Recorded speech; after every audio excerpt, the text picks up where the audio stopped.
송철호 본인이 울산 지역 출신도 아니고 수차례 당적을 바꿔가며 출마함으로써 경쟁 후보자들에 비해서 여당인 더불어민주당 내 입지도 취약하고 공직 경험이 일천하고 지역 내 조직도 제대로 갖추지 못해서 당내 경선 통과도 장담하기 어려웠다.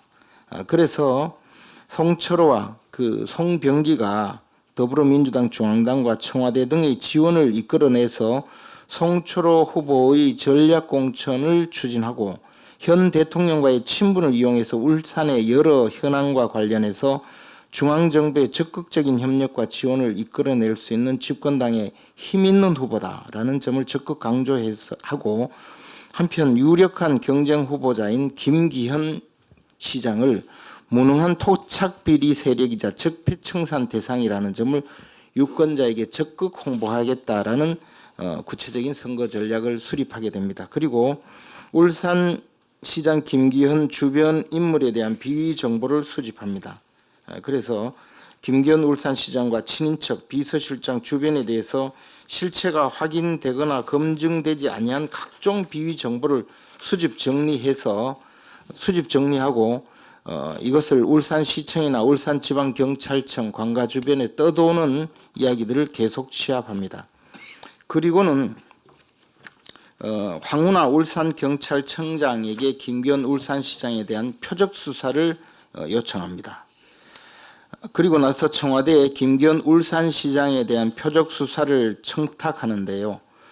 피고인 송병기가 평소 알고 지내던 민정비서관실 소속 파견공무원인 문혜주에게 김기현 울산시장과 관련된 비위 정보를 제공하게 됩니다. 송병기가 제공한 비위 정보는 청와대 진정사건, 울산경찰청 김기현 가족비리 고발사건 수사 관련 사항, 그리고 인사분야, 정보통신분야 재임기관 비리 등의 내용을 청와대에 제출하게 됩니다. 민정비서관실은 그 선출직 공무원에 대한 그 첩보 수집 내지 비위 가공은 불가능하도록 되어 있습니다. 그럼에도 피고인 문혜주가 피고인 송병기에게 선출직 공무원인 김기현 울산시장과 박기성 비서실장 등 주변 인물의 비리를 요청하고 송병기가 이메일로 보내온 진정서를 토대로 상부에 보고할 첩보 보고서를 작성했습니다. 그리고는 새로운 첩보 보고서를 작성해서 백원우 민정비서관에게 보고를 하게 됩니다. 백원우는 첩보 보고서가 민정비서관실 직무 범위를 벗어나서 위법하게 작성된 사실을 알고, 또 그것이 내용도 차기 선거의 경쟁 후보자 측에서 김기현 울산시장 비위 의혹에 대한 수사를 진행하도록 촉구해서 선거에 유리한 지위를 차지하기 위한 의도라는 것을 알고 있으면서도 검증하지 않고 경찰에 하달해서 수사를 하게 합니다. 울산경찰청장 황운하는 김기현 울산시장에 대한 표적 수사를 지시하게 됩니다. 중요 사건은 모두 지방청에서 직접 수사하고 정보과 수집 첩보와 하명 사건에 대한 수사를 열심히 하라라고 지시를 하고, 그 수사 과정에 이미 이 내용이 과거에 울산경찰청에서 수사를 해서 무혐의로 처분한 사례라는 걸 알고 나서는 수사를 제대로 하지 않는다는 이유로 이전에서 수사를 진행했고 수사를 수사를 해도 그 범죄 혐의가 인정될 수 없다는 보고를 받고 나서는 오히려 그 경찰관들을 다른 지역으로 축출하게 됩니다. 그리고는 나머지 경찰관을 시켜서 청와대 하명에 따른 표적 수사를 진행합니다. 피고인 백원우와 피고인 박형철은 울산지검에서 이 사건의 수사 과정에 압수수색 영장이나 또는 사건 수사와 관련된 강제 처분을 울산지검에서 제대로 하지 않는다는 이유로 울산 경찰들이 검찰에서 영장을 무리하게 기각해서 수사를 진행하는데 불만이 많다라고 울산검찰청에 경찰 수사를 도와주라라고 요구를 합니다. 청와대는 그리고 나서 수사 상황을 18차례나 보고를 받고 계속적으로 수사를 독려합니다. 그리고 나서 결국 압수수색을 진행을 하게 됩니다.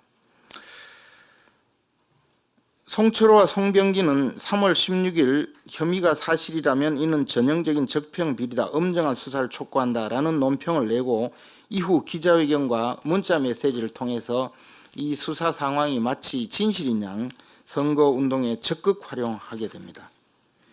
거기다가 황운하는 계속적으로 이 수사경찰관을 독려해서 결국에는 수사경찰관들은 일부는 부당한 인사 발령을 내고 일부는 그 혐의가 없는 사안에 대해서 수사를 계속하게 만들어서 또한 직권남용 범죄 행위를 저지르게 됩니다. 한편 청와대는 어떤 형태로든 기여를 해서 산재모 병원 건립 사업이 김기현 울산시장의 공약이고 그것이 예비 타당성 조사 중이라는 사실을 알아내고는 이 예타 과정에 개입을 해서 예타를 결국 예비 타당성 조사 결과 이것이 타당성이 없는 사업이다라는 결론을 내게 만듭니다. 그리고 발표를 계속 연기하다가